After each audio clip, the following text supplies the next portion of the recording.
The main screen in Earth's Defense Command Center lit up with urgent alerts.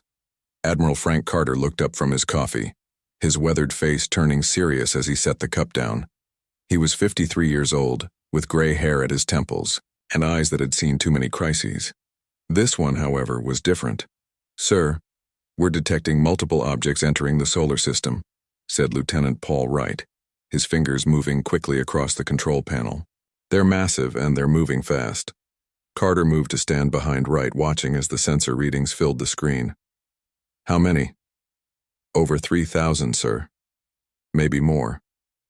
Wright's voice wavered slightly. "Nothing like we've ever seen before." The room fell silent.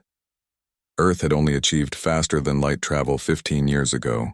Their modest space fleet consisted of just 12 military vessels, led by the flagship USS Valiant. The rest of humanity's space presence was made up of research stations, mining operations, and small colonies on Mars and Europa.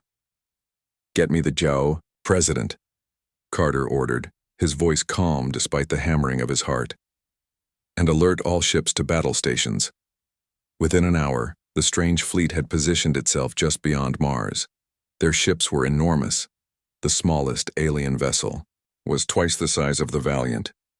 They formed a perfect geometric pattern in space, a display of both precision and power. "Admiral, they're sending a transmission," said Communications Officer Diane Miller. "It's directed at all Earth frequencies." "Put it through," Carter said, straightening his uniform as President Alan Morgan entered the command center, flanked by his security team. The main screen flickered, and an alien figure appeared. It stood nearly 8 feet tall, with a hard exoskeleton that gleamed like polished metal. Forearms were folded across its chest, and its face was dominated by large compound eyes and clicking mandibles. "People of Earth," the creature spoke, its voice translated by the computer. "I am Supreme Commander Kraz of the Zelnoran Empire. Your species has been observed since you first sent primitive radio signals into space. Now that you have developed faster-than-light capabilities, you have attracted our full attention." President Morgan stepped forward. He was a tall man with a calm demeanor that had helped him lead Earth through difficult times. "I am President Alan Morgan of the United Earth Government. We welcome peaceful contact with other civilizations." The alien's mandibles clicked rapidly, a sound that the translation software didn't convert. "Peace is possible, but only on our terms. The Zelnoran Empire claims this sector and all its resources by right of discovery and strength. We offer you a choice. Surrender your vessels, provide tribute, and accept your status as a protectorate race under our protection." Carter felt his jaw tighten. He exchanged glances with Chief Science Officer Lisa Reeves, a brilliant woman who had pioneered many of Earth's technological advances. They had prepared for first contact, but not like this. "That's quite an introduction," Morgan replied evenly. "Before we discuss such terms, perhaps we should learn more about each other. We have much to offer through peaceful exchange." The alien commander made a sharp sound that might have been laughter. "Your optimism is noted.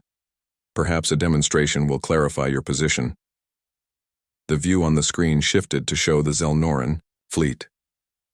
"This is merely the vanguard of our empire. We control over 50 star systems and have subjugated 12 other species." The image changed again to show Earth's small fleet in comparison. "And this," Kraz continued, "is your entire defense. Horse, 12 ships against our 3,000. Your technology is primitive. Your weapons ineffective against our shields." Lisa Reeves stepped forward. "Commander Kraz, with respect, technological advancement isn't always measured by size or numbers. An interesting perspective from a species about to be conquered," Kraz replied. "We have studied your broadcasts, your history. Humans are divided, contentious. You fight among yourselves over resources when you should unite against the void. Such a species cannot stand against the Zelnoran Empire." President Morgan's expression remained calm. "We appreciate your assessment, Commander. However, it would be a mistake to judge humanity solely by what you can see." This seemed to amuse the alien leader. "Your confidence is misplaced but entertaining. We offer you 48 of your Earth hours to consider our terms. After that, we will begin the process of integration, with or without your cooperation. The transmission ended, leaving the command center in tense silence. Well, said Morgan finally, they certainly don't lack confidence. Carter nodded grimly. Standard intimidation tactics. Show overwhelming force, demand surrender, avoid actual conflict. But they can back up their threats, Lisa pointed out. Those ships are advanced. Quantum shielding, matter conversion drives, energy weapons beyond our current capabilities. Carter turned to face the president. Sir, we need to activate the Jupiter protocol. Morgan's eyes widened slightly. Are we ready? We don't have a choice, Carter replied. Lisa's team has been preparing for this possibility. The Thunderbolt units are operational. The president looked around the room at the grim faces of Earth's defense leadership. Very well, but we maintain the charade. As far as the Zelnorans know, these 12 ships are all we have. What about the colonies?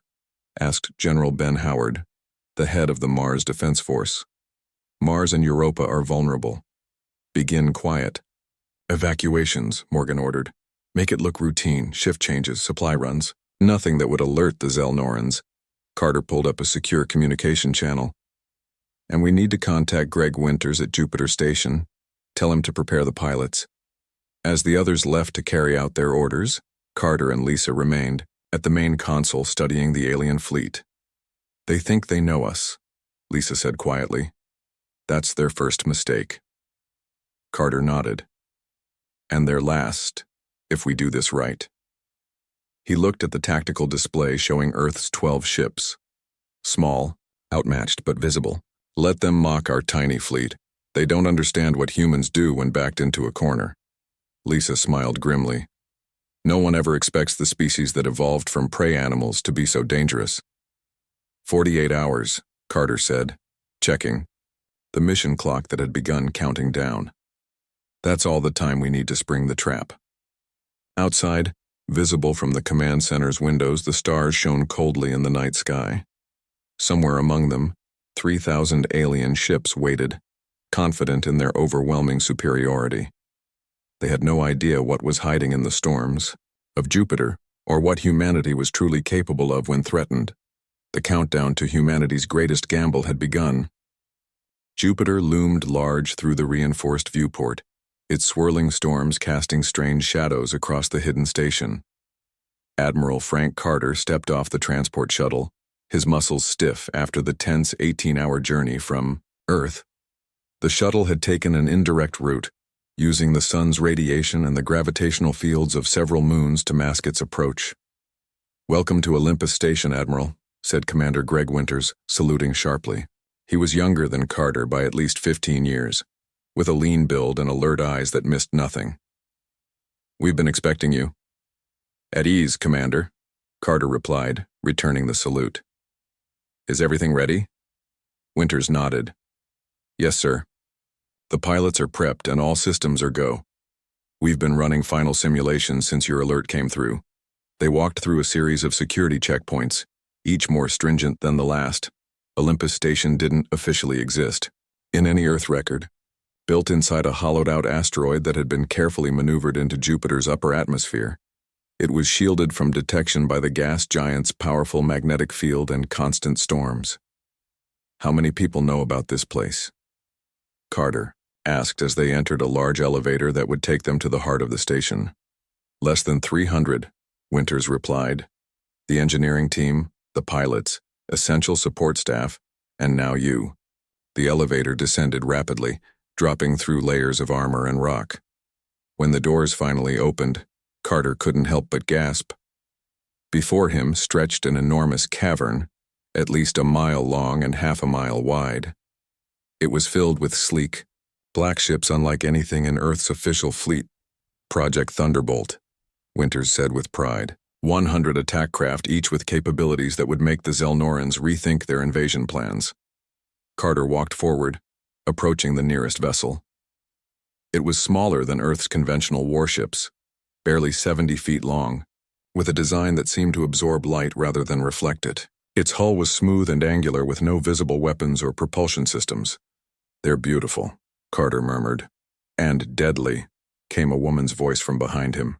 Carter turned to see Chief Engineer Sofia Martinez approaching. She was in her 40s, with dark hair pulled back in a practical ponytail and hands that showed the marks of someone who worked with machinery rather than just designing it. The Thunderbolts aren't conventional warships, Martinez explained, running her hand along the obsidian hull. Each one is a hybrid of human and artificial intelligence, designed to exploit weaknesses the Zelnorans don't even know they have. Carter followed Martinez and Winters to a briefing room overlooking the cavern. Through the large window, he could see teams of technicians making final adjustments to the Thunderbolt vessels. Below, pilots in specialized suits were going through preparation routines. The Zelnorans evolved from hive-minded colonial organisms, Winters explained, bringing up a holographic display of alien biology. Their natural state is one of interconnection. This translates to their technology, their tactics. Everything is built around centralized control and overwhelming numbers, Martinez nodded. And that's their greatest weakness. Their ships communicate constantly, sharing tactical data in real time across their entire fleet. They've never needed to develop independent targeting or threat assessment. Because they've never faced an enemy that could exploit that weakness, Carter concluded. He was beginning to understand the strategy. Exactly, said Martinez. For the past 6 months, our stealth probes have been mapping their communication protocols. We can now insert false data streams directly into their tactical network. Winters brought up a new display showing the 100 Thunderbolt ships compared to the Zelnoran fleet. We're not going to outgun them. We're going to confuse them, blind them, and then strike at their command structure. Carter leaned forward, studying the display. Show me exactly how these ships work. Martinez touched a control panel and a cutaway view of a Thunderbolt appeared. The key is the neural link system. Each ship is piloted by a single human operator connected to a quantum AI interface. The neural link allows reaction times impossible for organic beings alone, while the human component provides the creativity and intuition no computer could match. And the weapons? Carter asked. Phase-shifted energy lances, Martinez replied, with a hint of pride. They operate on a quantum frequency that bypasses standard shields. We also have electronic warfare packages that can penetrate Zelnoran systems and rewrite their targeting protocols. Carter raised an eyebrow. That's more advanced than anything I've seen from our research division. Martinez and Winters exchanged glances. This project has been separate from standard military R&D, Winters explained carefully. President Morgan authorized a special team drawn from the best minds on Earth, working without bureaucratic oversight. Some of the technology was reverse-engineered from salvaged alien tech, Martinez added. A small scout ship that crashed in the Kuiper Belt 3 years ago. The public was told it was just a rare comet. Carter nodded slowly, taking it all in. And the pilots? Who are they? The best we have, Winters said. Fighter pilots, test pilots, racing pilots, anyone with exceptional reflexes and spatial awareness. They've been training for months in simulators designed to mimic Zelnoran tactics. The door to the briefing room slid open, and a young woman entered. She had short, blonde hair and moved with the easy confidence of someone comfortable in zero-G environments. Admiral, this is Captain Kelly Patterson, leader of Alpha Squadron. Winters introduced her. Patterson saluted. Sir, it's an honor to meet you. Carter returned the salute. The honor is mine, Captain. Your team is about to face unprecedented combat conditions. Patterson nodded, her expression serious but not worried. We're ready, sir. My pilots have run over 5,000 simulated engagements against Zelnoran tactics. Our success rate in the last 1,000 runs is 94.3%. Impressive, Carter said. But simulation is different from actual combat. With respect, sir, Patterson replied. We're counting on the Zelnorans not knowing that difference either.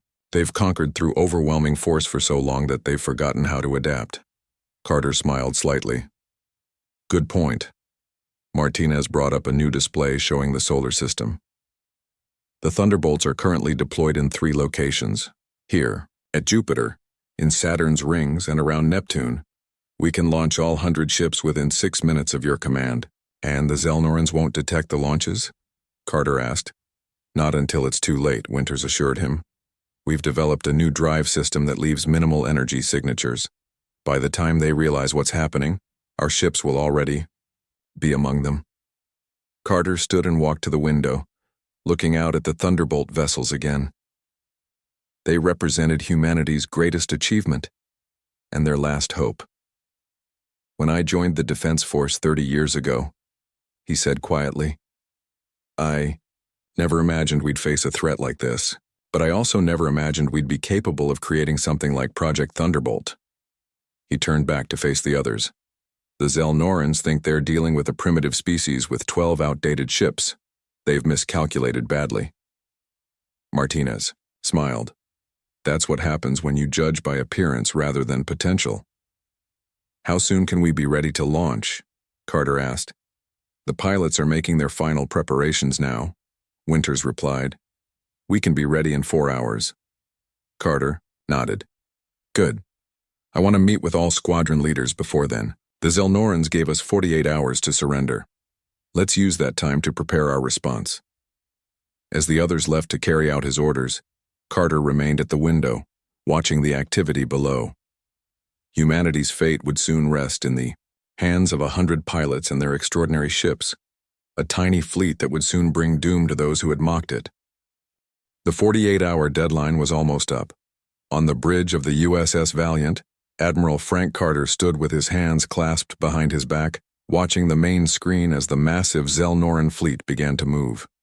Their 3,000 ships arranged themselves in a perfect geometric formation that resembled a giant arrowhead aimed at Earth. They're certainly putting on a show, said Lisa Reeves, who had joined Carter on the Valiant to coordinate the defense.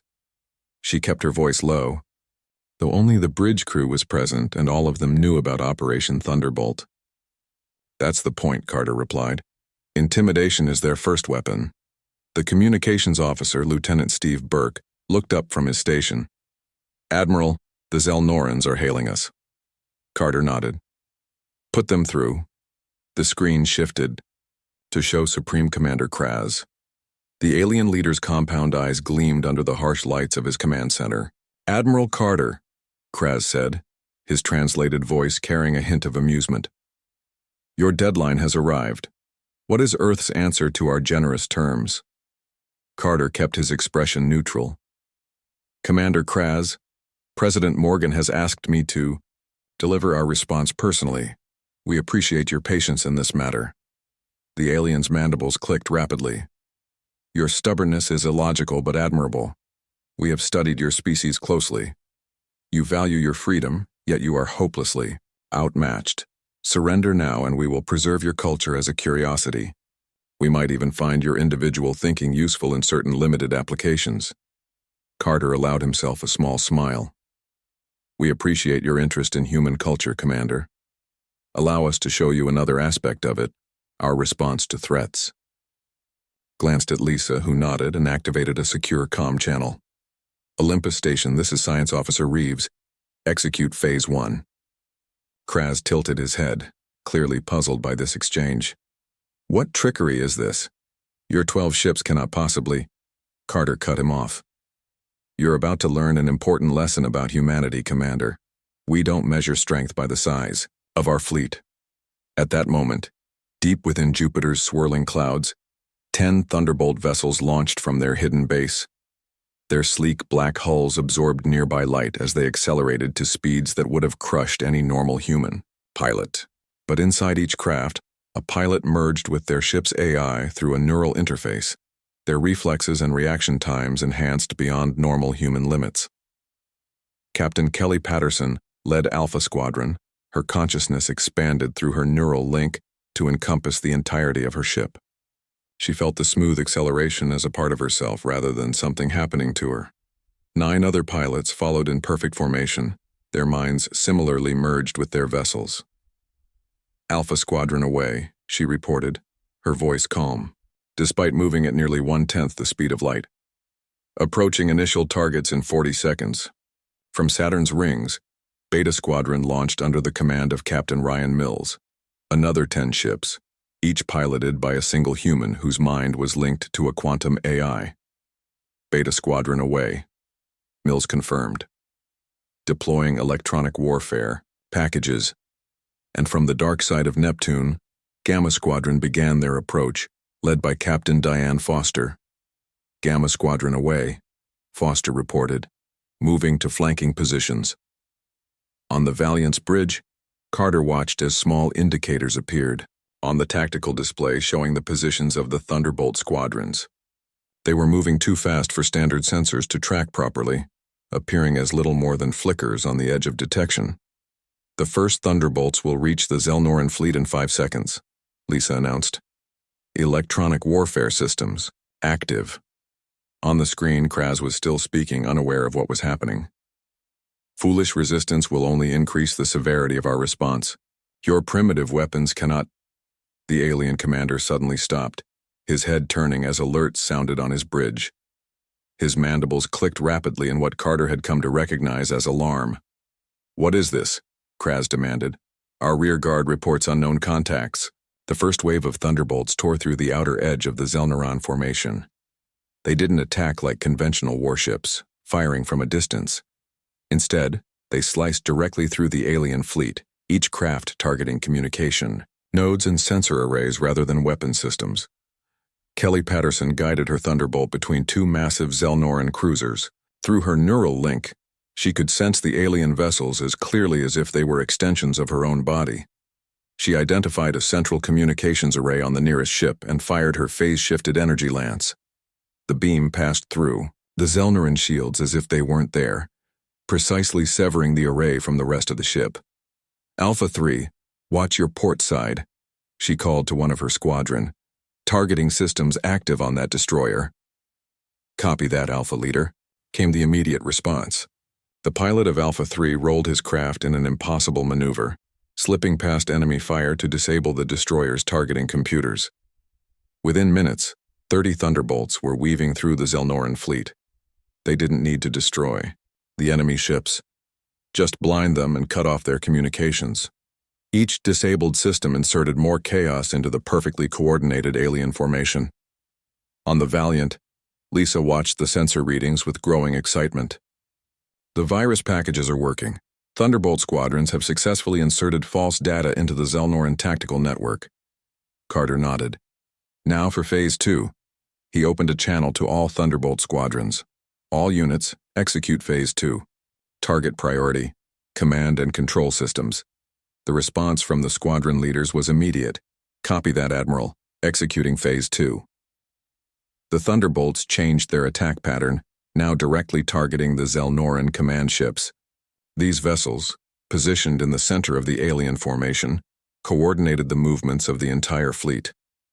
Patterson's Thunderbolt accelerated toward one of the largest Zelnoran vessels. "Alpha Squadron, focus on the command ship at coordinates 227 Mark 43. Target their central processing nodes."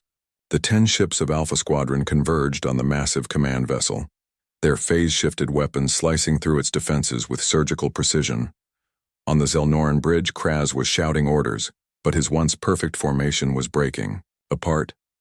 "What are these ships? Where did they come from? Why can't we track them properly?" "We're detecting anomalies in our tactical network," one of his officers reported.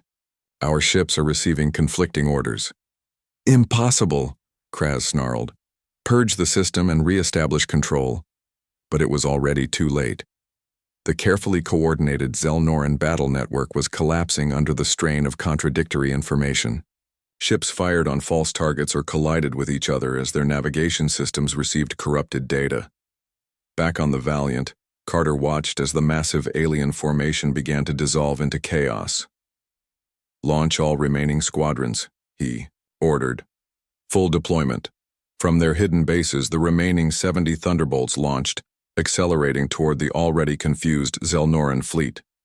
"Admiral," Lisa said quietly, "I think it's time to let Commander Kraz know exactly what he's facing." Carter nodded and reopened the channel to the Zelnoran commander. Kraz's image appeared on screen, his bridge now filled with frantic activity and flashing alerts. "You asked about our response to your ultimatum, Commander," Carter said calmly. "This is it. Humanity doesn't surrender to bullies no matter how big their fleet is." "What are these ships?" Kraz demanded, his composure cracking. Where did you hide them? Carter smiled. That's the problem with judging an enemy by appearances, Commander. You see what they want you to see. You thought our 12 visible ships were all we had because that's all we wanted you to know about. As he spoke, the full 100 Thunderbolts engaged the Zelnoran fleet. The tide of battle had turned completely, and with it, the future of humanity's place among the stars. Chaos reigned throughout the Zelnoran fleet. Ships fired at phantom targets, communication systems relayed contradictory orders, and entire battle groups scattered in different directions. Their perfect formation, once a symbol of their overwhelming power, had dissolved into disorder. On the bridge of his flagship, Supreme Commander Kraz struggled to regain control. His mandibles clicked furiously as reports of system failures poured in from all sectors of his fleet. "How is this possible?" he demanded, slamming one of his forearms against a console. "They are primitives. They have only just achieved faster-than-light travel." His second-in-command, Sub-Commander Vec, brought up a tactical display. "The human vessels are unlike anything in our records, Commander. They move too quickly for our targeting systems, and their weapons bypass our shields completely." Then, "Adapt!" Kraz shouted. "We are Zelnorans. We have conquered 12 species across 50 star systems. We will not be defeated by hairless apes in a handful of ships." But adaptation was precisely what the Zelnorans couldn't do. Their rigid, hierarchical society had never developed the flexibility needed to counter an unexpected threat. Their entire civilization was built on centralized control and overwhelming force, concepts that were failing them now. Captain Kelly Patterson guided her Thunderbolt through a cluster of Zelnoran destroyers, her neural link allowing her to sense and react to threats before they fully materialized. Through the link, she could feel her ship as an extension of her own body, its sensors becoming her enhanced senses. "Alpha Squadron, focus on the command vessels," she ordered as she cut through an enemy communication array with surgical precision. "They're trying to re-establish central control." "Copy that, Alpha Leader," her squadron responded in unison. Patterson's Thunderbolt accelerated toward one of the largest Zelnoran ships, a dreadnought that served as a secondary command center. She dove underneath its massive bulk, her phase shifted, weapons slicing through its engine control systems. The enormous vessel began to drift, its engines firing randomly as corrupted commands flooded its systems. "Alpha 3 to Alpha Leader," came a call from one of her pilots. "I'm detecting a change in their communication patterns. They're trying to switch to backup channels." Patterson nodded to herself. "They're learning. Alpha Squadron, deploy countermeasures Pack Beta. Let's stay ahead of them." The 10 ships of Alpha Squadron released specialized electronic warfare drones that immediately began intercepting and corrupting the new Zelnoran communication frequencies. The aliens' attempt to adapt had been anticipated and countered before it could take effect. On the USS Valiant, Admiral Carter and Lisa Reeves monitored the battle with growing confidence. The tactical display showed the Zelnoran fleet fragmenting into smaller and smaller groups as communication and coordination failed. "Phase 2 is complete," Lisa reported. 87% of their command and control capability has been neutralized. Carter nodded. "And our losses?" 2 Thunderbolts damaged but operational. No losses. She looked up with a smile. "The neural interfaces are performing beyond expectations. Our pilots are operating at cognitive speeds we didn't think possible." Carter opened a channel to all Thunderbolt squadrons. "All units, this is Admiral Carter. Begin Phase 3. Target their flagship." Across the battlefield, the 100 Thunderbolts began to converge on a single point, the massive central vessel where Commander Kraz directed the failing Zelnoran defense. Unlike the other alien ships, the flagship was surrounded by multiple layers of defenders, all focused solely on protecting their leader. "Beta Squadron, approach from Vector 121, ordered Captain Ryan Mills. "We'll draw their fire while Gamma and Delta move into position." "Copy that, Beta Leader," responded Captain Diane Foster from Gamma Squadron. "Gamma Squadron preparing to breach their perimeter." The coordinated attack was unlike anything the Zelnorans had faced before. Where their tactics relied on overwhelming numbers moving in rigidly defined patterns, the humans used unpredictable, adaptive approaches that changed from moment to moment. On the flagship, Kraz watched with growing horror as the small human vessels cut through his defenses like they weren't there. "Target the Earth fleet," he ordered desperately. "Ignore these small ships. Destroy their main vessels." A group of Zelnoran heavy cruisers broke away from the chaos, moving toward the 12 ships of Earth's official fleet. They fired massive energy weapons that could shatter planets, only to find their targets protected by previously unseen defense systems. "The Valiant and the other ships are holding," Lisa reported to Carter. "Our quantum shield upgrades are working. They can't touch us." Carter allowed himself a small smile. "And they've just depleted the energy reserves of their heaviest weapons for nothing." The Thunderbolts continued their relentless assault on the Zelnoran flagship. One by one, its defensive systems went offline as the human vessels targeted critical nodes with perfect precision. "Alpha leader to all squadrons," Patterson called. "I'm detecting fluctuations in their main power core. They're attempting an emergency jump to light speed." "Not happening," Mills responded from Beta Squadron.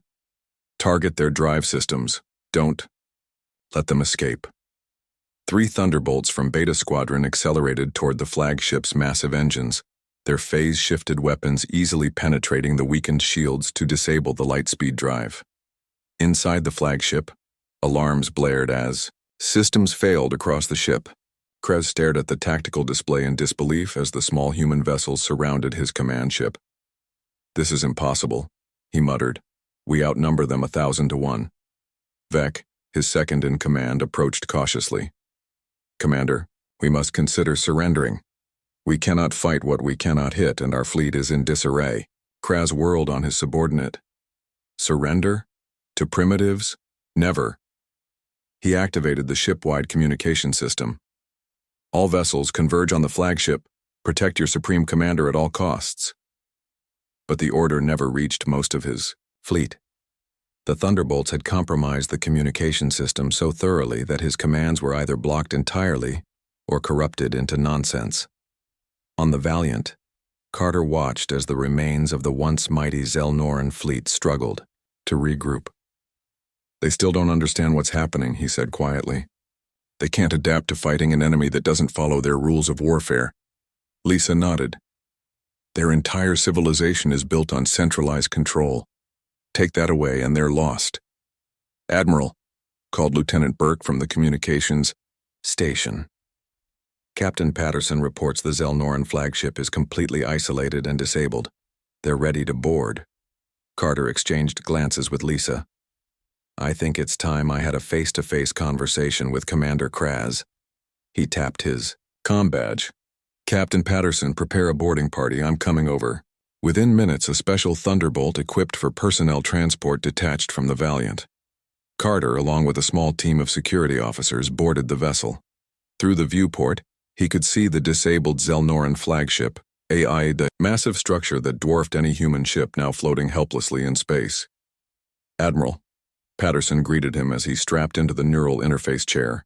"We've identified an intact docking port on the flagship's command level. We can have you inside in less than 5 minutes." Carter nodded.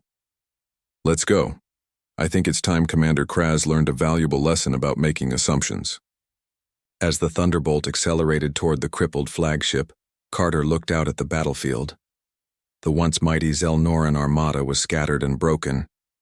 Their 3,000 ships had been defeated by just 100 human vessels. A tiny fleet that had brought doom to those who had mocked it. The reckoning was at hand, and with it, a new chapter in humanity's journey among the stars. Admiral Frank Carter stood in the massive command center of the Zelnoran flagship. Around him, alien crew members watched with a mixture of fear and curiosity as the human delegation approached their leader.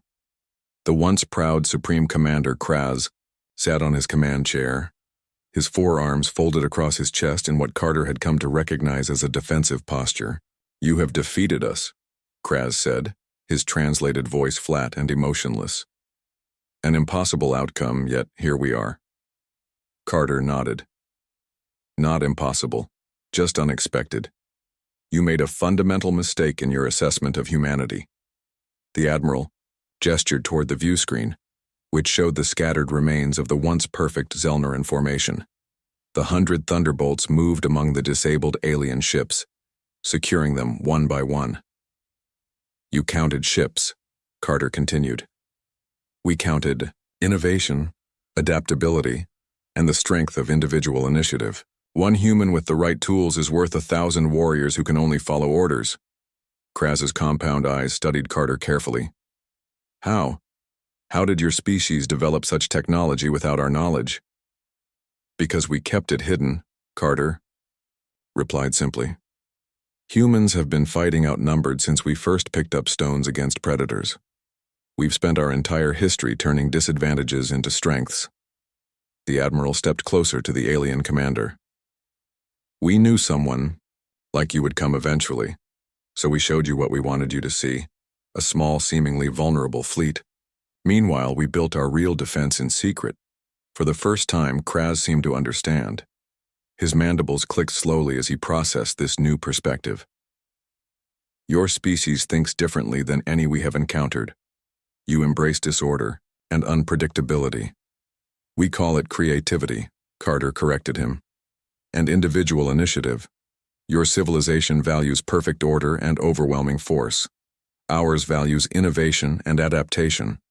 6 months later, representatives from 17 alien civilizations gathered on Earth's moon for the first Galactic Concord Summit. The lunar colony's Grand Assembly Hall had been specially expanded to accommodate visitors of all shapes, sizes, and atmospheric requirements.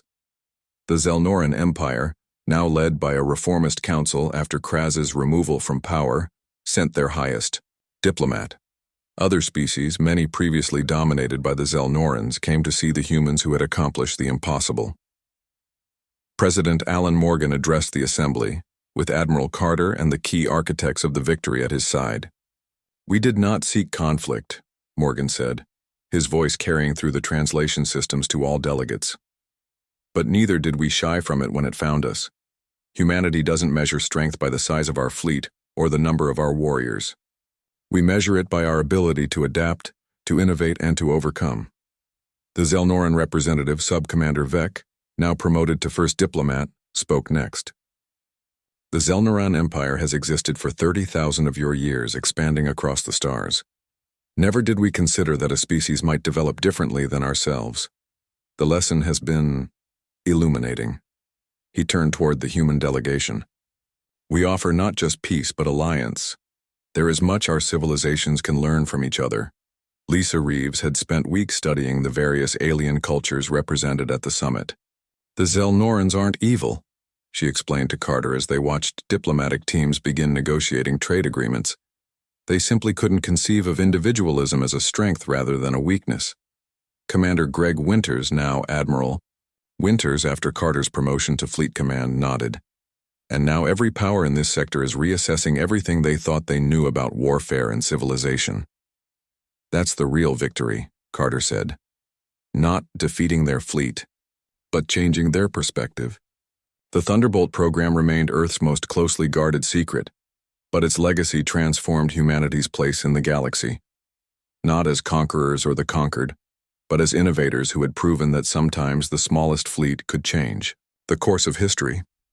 Captain Kelly Patterson, awarded the Star of Terra for her actions during the battle, stood at the viewport of the newly commissioned exploration vessel Horizon, looking out at the stars that now seemed full of possibility, rather than threat. They laughed at our tiny fleet, she said to the young officer beside her. But they didn't understand what humans have always known, that sometimes the greatest strength comes in the smallest package. As the Horizon prepared to depart on its mission of peaceful exploration, Patterson couldn't help but smile. Humanity had faced its greatest test and emerged not just victorious, but wiser. They had won their place among the stars, not through brute force, but through the very qualities that made them human: creativity, adaptability, and the courage to stand against overwhelming odds. The stars awaited, and this time, humanity would be welcomed as equals.